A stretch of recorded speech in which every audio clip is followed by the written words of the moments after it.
third question. In the essay in the Norton Anthology, you give an example of seeing a person stabbing someone else with a penknife, and it seems at first glance to be the infliction of suffering for no good reason, but then it turns out that the stabber is a doctor performing an emergency tracheotomy. So imagine that the witness to this event is very cognitively limited, maybe a chimpanzee. He's got some understanding that stabbing another animal for no good reason is wrong, but he can't really wrap his mind around anatomy or the human airway or the practice of surgery and so on. The chimp just can't understand, no matter how much we tell him, why the doctor was slicing the other guy with the penknife.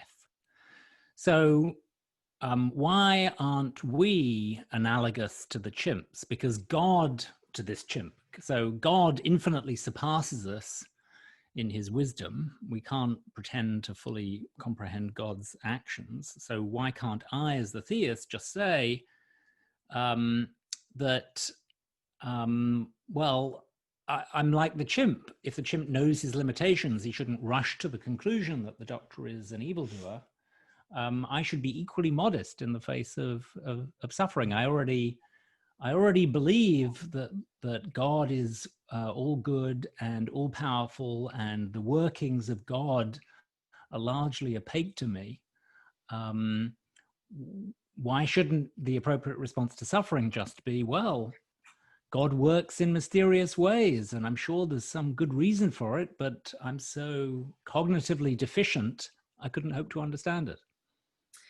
Yeah, well, that's not something that I could respond to by demonstrating that we are cognitively, we're sufficiently cognitively sophisticated and developed that we could understand God's reasons. But I think it's kind of a move of desperation, because it's really akin to the position that's called skeptical theism. That says, says exactly what you said. The ways of God are mysterious, and we are too limited to understand them. And I think that that's to go mystical and to leave the realm of argument and evidence. But I don't have any defense against it. I mean, I don't have any knockdown defense against it, but I do have some considerations. The notion of cognitive limitation, I think, is interesting. There are things we know we're limited with respect to. We can't remember an awful lot of stuff. Computers are much better at remembering stuff than we are. We can't calculate very quickly, and I mean not just mathematical calculation, but logical calculation. We have a hard time keeping a lot of different considerations in mind at the same time. So there might be some very relevant piece of information that we've got in our very own memories that we just cannot quite summon at the moment that we need it. So we know something about the kinds of limitations we have. And there's nothing in our understanding of the kinds of limitations we have that makes me think that God could have some kind of a motivation that he couldn't explain to us.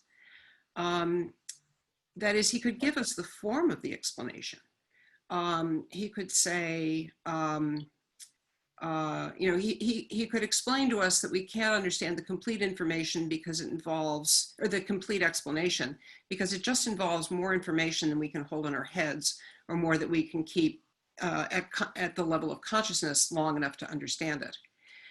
And to back this up, it's part of at least the scripture of Judaism, Christianity, and Islam, that God does occasionally explain himself to human beings. He does offer explanations for things, or the scriptures that are sacred will attribute motivations to God and explanations for what he does.